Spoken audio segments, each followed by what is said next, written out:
Saludos desde nuestra frontera confinada.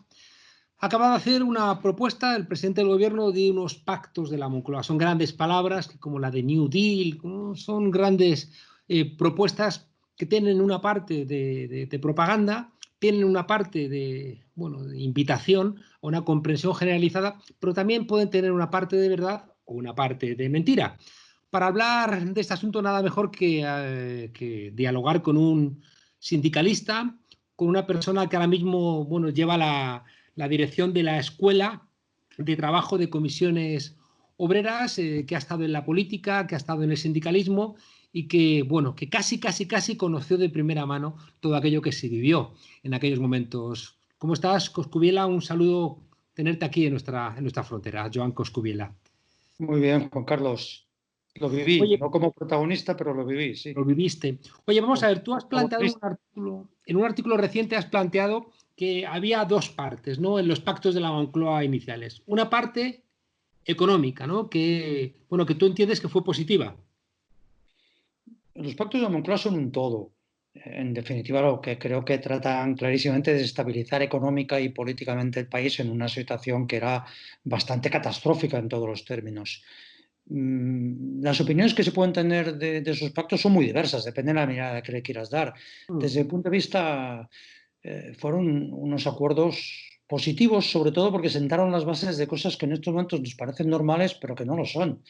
Como tener un sistema fiscal que es verdad que es muy débil, pero en aquel momento el esfuerzo fiscal en España era el 12% y solo funcionaba una cosa que se llamaba el IFTP, que era como el IRPF, pero solo sobre ventas del trabajo.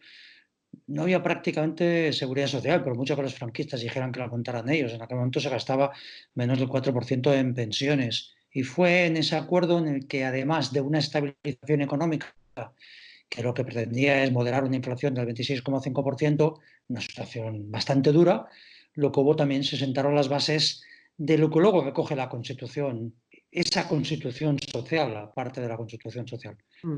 Y luego una parte política muy importante, ¿eh? Ahora entramos en eso, pero me interesa que aclaremos un poco la situación. En aquel momento tú lo planteas, ¿no?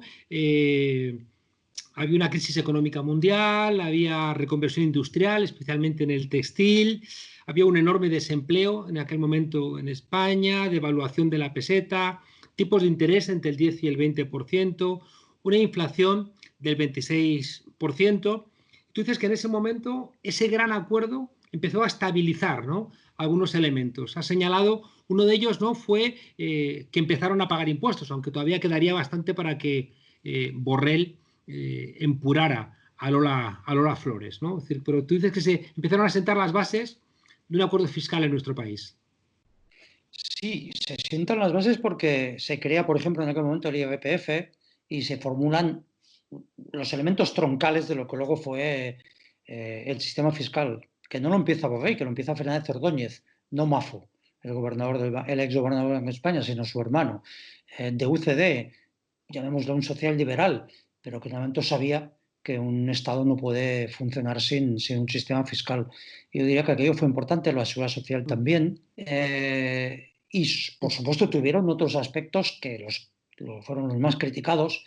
Por ejemplo, que se propició un elemento de control de salarios. En aquel momento, con el 26,5% de inflación, la negociación colectiva era muy dura, había muchas expectativas acumuladas durante el franquismo, mucha gente que legítimamente quería ver mejorado su salario y lo conseguía con las luchas, pero había como una carrera de esas típicas del canódromo, ¿no?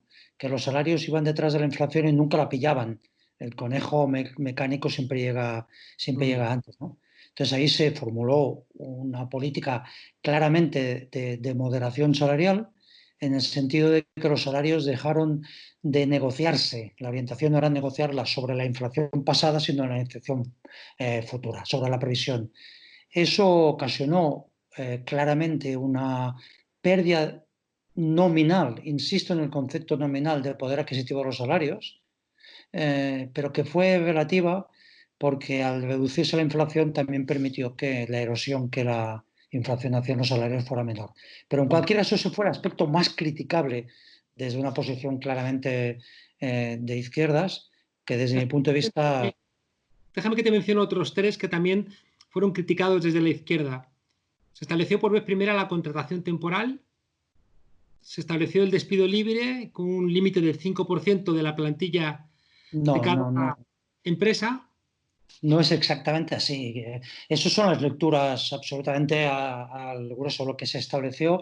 Eh, si por despido libre te refieres al despido no causal, evidentemente que no. Apareció por primera vez la posibilidad de establecer el despido objetivo, que es lo que por causas económicas, lo que después se ha llamado causas económicas, organizativas y así. Pero Que no creo que liberalizaba el despido respecto de la situación previa, ¿no? Bueno, es que fíjate tú bien, la situación previa era bastante curiosa.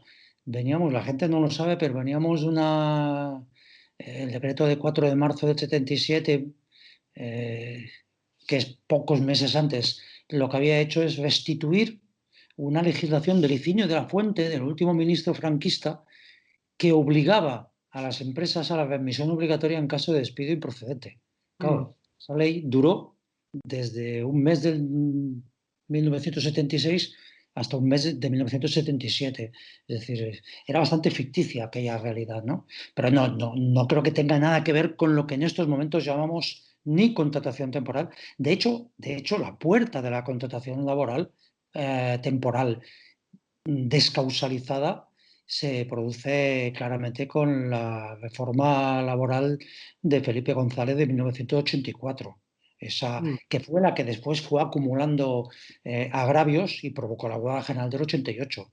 La primera vez que se establece legislativamente que un contrato temporal no necesita causa, sino que se puede hacer para trabajos fijos, que era romper la lógica de la causalidad de la relación laboral, fue en 1984 con la excusa de promover el empleo para los jóvenes, con el famoso contrato Mm. para jóvenes y así, y ahí se fue generando una cosa que ha sido perversa, ¿no?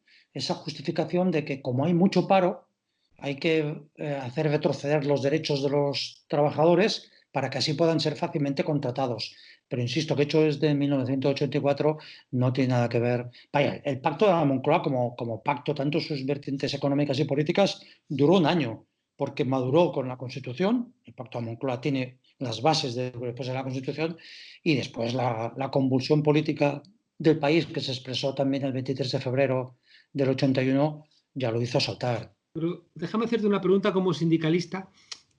Si los pactos de la Moncloa implicaban de alguna manera, según estás planteando, casi ventajas, ¿no?, para los trabajadores, ¿por qué ese acuerdo, ¿no?, de Carrillo desde el PC con comisiones obreras para invitar a la gente a dejar las calles y a dejar las huelgas y apoyar, ¿no?, esas reformas? Porque si realmente fuera tan evidentemente positivo, no habría hecho falta, ¿no?, ese llamamiento. Bueno, los pactos nunca son limpios. Los pactos siempre tienen componentes en que tú ganas y tú cedes. El que crea que pactando se lo lleva todo es que no ha negociado nunca. Y yo esa imagen que se ha creado del abandono de las calles no es así. Si uno ve los datos de conflictividad laboral en el año 78-79 son muy, muy importantes. Claro. Creo Entonces, que fue más determinante, Juan Carlos, creo que fue más determinante una cosa que a veces se olvida, que es el tema de la correlación de fuerzas. En general se hacen lecturas muy conspirativas de la vida, ¿no? Es decir, Carrillo da una orden desde el PC que la cumple Comisiones Obreras. Eso no es así. Primero porque en aquel momento había al frente de Comisiones Obreras una persona como Marcelino Camacho, que siempre mantuvo una autonomía sindical muy clara en relación al PC.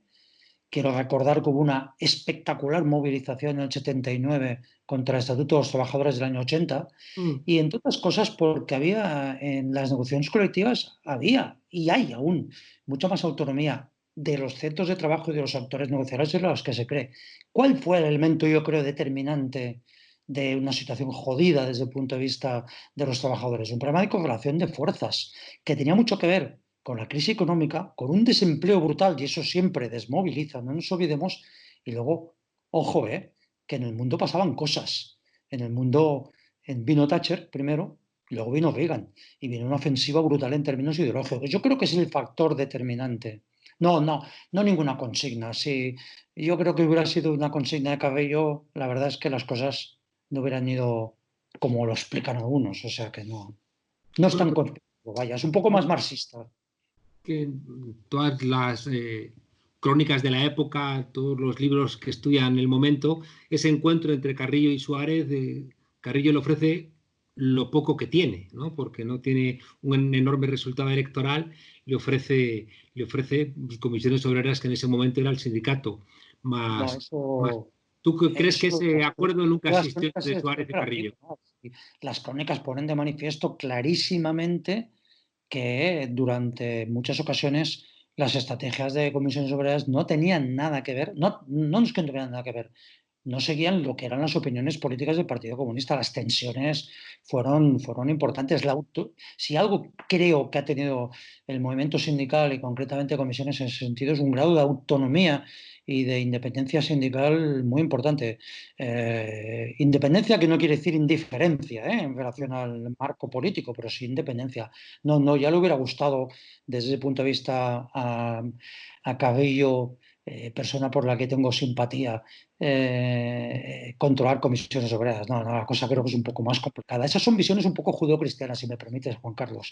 Yo es que me gustan más las marxistas, las de Yo, por lo que algo de judío tengo, cristiano menos, ¿no? Déjame preguntarte por algo que también fue criticado a una persona a la que tanto tú como yo hemos respetado mucho, que era Marcelino Camacho. Recuerda que en el 77 fue Marcelino el que dijo que con la ley de amnistía quedaban enterrados todos nuestros muertos, cuando todavía quedaban 120.000 personas, ¿no? En fosas, en cunetas y en zanjas. De alguna manera, ahí sí que Marcelino, que era la referencia del sindicato, sí que estaba dejándose guiar por las premisas del Partido Comunista, que sí que había reclamado una amnistía que en el fondo se convirtió en una amnistía no para los 70 que salieron, sino que se convirtió en una amnistía para el franquismo, ¿no? En cualquier No, caso. no. Tampoco coincido con esa visión. Bueno, tenemos que reconocer una cosa, que analizar en estos momentos lo que pasó en 1977 es un poco ucrónico, ¿no? Porque lo hacemos con unas pautas, salió mucha más gente de la cárcel de lo que la gente cree, pero sobre todo, no te olvides, la amnistía fue también, desde el punto de vista sindical, una amnistía laboral. Gente que había sido despedida, represaliada y se había quedado sin nada, consiguió volver a sus puestos de trabajo. La amnistía laboral tuvo un impacto espectacular. Dirigentes sindicales que desde los años 60-70 habían sido masivamente despedidos, pudimos ver gracias a ese elemento clave de la amnistía. Por supuesto, la amnistía tiene ese problema. Es así, y en aquel momento yo creo que es que los que lo pactaron lo asumieron, y es que suponía también la amnistía de los delitos cometidos por los franquistas. Está claro. ¿Cómo crees Amnistía que no olvido, en cualquier caso es un pacto político para empezar de nuevo, por entendernos. vamos a volver a los pactos de la Moncloa? Has planteado una serie de asuntos económicos que, como dices, bueno, pues había cesiones por ambos lados. Y luego, en términos políticos, bueno, pues tú lo has señalado en tu artículo, se refuerza la libertad de expresión y la de prensa, se amplía el derecho de reunión y manifestación, bueno, se empiezan a permitir, ¿no?, una serie de elementos que después iban a incorporarse en la Constitución, pero que ahí poco a poco se iban perfilando, ¿no? Sí, y mira, esa parte del pacto que es de la que menos se habla, de hecho es un segundo pacto porque hubieron dos firmados formalmente, que es la parte más jurídico-constitucional política, tiene un aspecto que para mí creo que sirve mucho para explicar en estos momentos a las generaciones más jóvenes exactamente en qué situación estaba. Ese pacto, en unos apartados, acuerda que desaparece del Código Penal el delito de adulterio de la mujer, porque en aquel momento solo era delito, el adulterio era delito, se castigaba con la cárcel, pero solo el de la mujer, el del hombre no. El del hombre, para ser castigado con cárcel, requería ser amancebamiento en casa propia. Es decir, por entendernos, estaban permitidos los picaderos con las amigas y así, ¿no? Fijaros bien, los que estáis escuchando esto y sois jóvenes, ¿eh? Es decir, se habían hecho ya las primeras elecciones constituyentes de 1977. Supuestamente había empezado la reforma y había un código penal que establecía eso. Se establece, por ejemplo, la legalización de los anticonceptivos. Lo digo para explicar hasta qué punto analizar aquella época desde la mirada de hoy es materialmente imposible, porque, fijar, metámonos en un momento en el que el adulterio era castigado con penas de cárcel solo si era de la mujer. O sea, ahora hablamos del patriarcado, la verdad no sé cómo llamarle a esa situación, ¿no? déjame porque quiero dedicar el final de la entrevista a ver cómo se podría leer desde hoy unos nuevos pactos de la Moncloa, pero déjame por intentar ver las dos grandes visiones de los pactos de la Moncloa.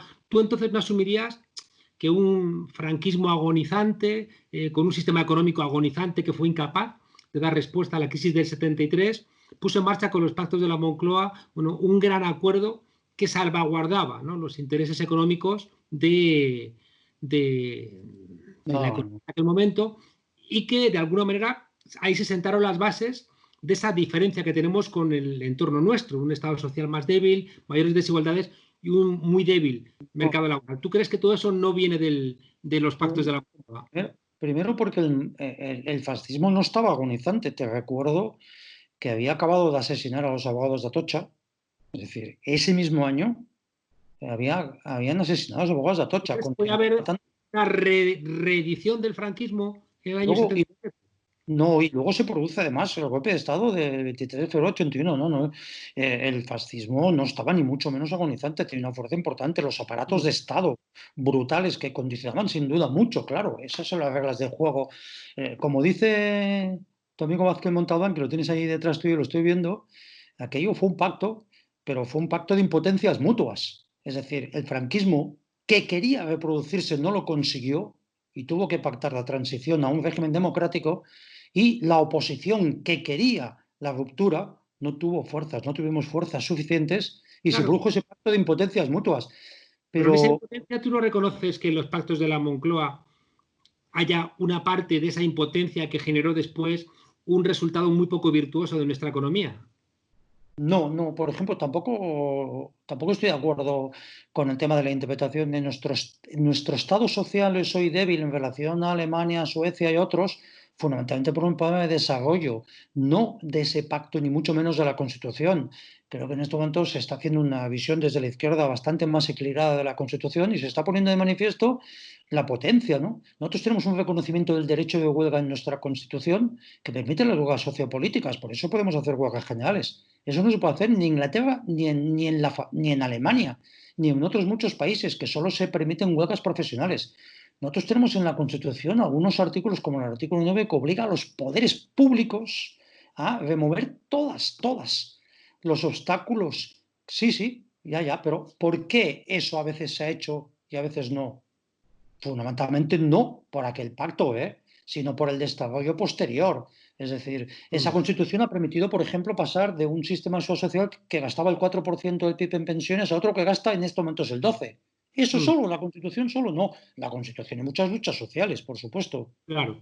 No nos El pro- olvidemos que además, no nos olvidemos que esos 40 años de constitución se producen en un momento de una brutalidad de la hegemonía liberal en todo el mundo, y de retroceso brutal en todo el mundo. A nosotros vamos nos pilla a a, contrapié. mm, vamos a la propuesta actual de Pedro Sánchez, ¿no? Queda claro, ¿no?, y ahí estaremos de acuerdo tú y yo, en que la correlación de fuerzas es la que va a dictar si lo que escribe va en una dirección o va en otra, ¿no? Si va a haber, después de firmar los acuerdos, un acuerdo de seguimiento, ¿no?, que haga valer lo que se firma o no. En la propuesta que hay ahora de Pedro Sánchez, ¿qué crees que está planteando con esa propuesta de unos nuevos pactos de la Moncloa? ¿Tú crees que hay una propuesta? Bueno, por lo menos lo ha anunciado. Sí, bueno, yo es que ese es el problema que veo y que además es el que intento expresar en el artículo ese que citabas en el diario.es, ¿no? Y es que ha lanzado esa idea de nuevos pactos de la Moncloa, yo diría fundamentalmente para intentar desde el gobierno acorralar a una derecha que está siendo bastante salvaje en España, como siempre, por cierto, y eso tiene una virtud, y es que llama al diálogo en favor de una cosa que es básica, y es que para salir de esta situación o hay un cierto acuerdo, pacto social, me parece que le decía hoy o ayer Pablo Iglesias en una entrevista que le han hecho, en las declaraciones que ha hecho, o va a ser difícil salir de aquí, ¿no? Pero yo diría que la formulación de los pactos de la Moncloa no tiene en estos momentos ninguna posibilidad de plantearse. Las situaciones son radicalmente distintas, tanto en términos políticos como económicos. El condicionamiento de la situación global es muy, muy importante. Los instrumentos que utilizó Fuentes Quintana, el vicepresidente económico del gobierno, en aquel momento para estabilizar económicamente el país, algunos de ellos no están en manos del gobierno español, desde el punto de vista de política monetaria, por ejemplo, ¿no? Entonces, lo que sí me sirve a mí, y yo lo considero necesario y oportuno, es la filosofía de los grandes acuerdos sociales y políticos. Yo creo que los grandes retos que tenemos en estos momentos en España, que existían antes de la crisis del coronavirus, pero se han agrandado, no los puede resolver ni nadie institucionalmente, es decir, las instituciones solas no lo pueden resolver, ni tampoco ninguna mayoría, ni relativa ni absolutas. Tienen una complejidad absolutamente brutal y requieren de acuerdos. Y mi experiencia personal, y creo que la historia también lo pone de manifiesto, es que a los trabajadores, a las clases populares, en estos momentos nos interesan los pactos para intentar gobernar el impacto de los ajustes que sí o sí se producen. Y es mucho mejor intentar gobernarlos que no dejar que los gobierne la mano invisible del mercado o el poder económico. Y más en estos momentos teniendo la posibilidad de tener un gobierno como el que existe, que creo que ha demostrado que algunas cosas se pueden hacer de manera claramente distinta, por ejemplo, todo lo que tiene que ver con el ajuste de, del desempleo, creo que se está haciendo claramente con legislación distinta, pero que no nos engañemos, que ya sabemos que el margen de maniobra desde el gobierno estrictamente es relativo, ¿no? Pero cualquier acuerdo en esta naturaleza, cualquier pacto social que se pueda hacer requiere de un proceso de movilización, está clarísimo, ¿eh? Como cualquier convenio colectivo, cualquier proceso de concertación social. Eso no va de listos, de buenas propuestas, de hábiles.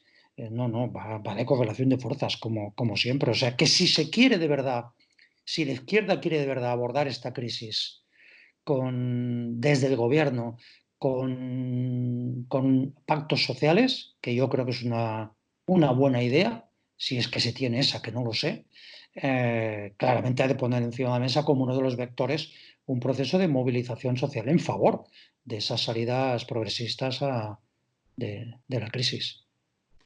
Joan Coscubiela, director de la Escuela de Trabajo de Comisiones Obreras, es diputado, sindicalista. Muchísimas gracias por aportarnos, ¿no?, tu mirada amable con los pactos de la Moncloa, pero también muy pesimista, esperanzada, ¿no?, sobre la posibilidad de algún acuerdo con las fuerzas de la derecha y con las fuerzas empresariales, si no media. Bueno, pues inclinar la correlación de fuerzas hacia las mayorías. Gracias por tu reflexión. Y aquí ya sabes, Gracias a ti, Juan Carlos. Lo mío es optimismo militante, porque de natural no sale, hay que trabajarlo. así es, así es. Gracias, Joan, un fuerte abrazo y hasta pronto. Gracias a ti, Juan Carlos.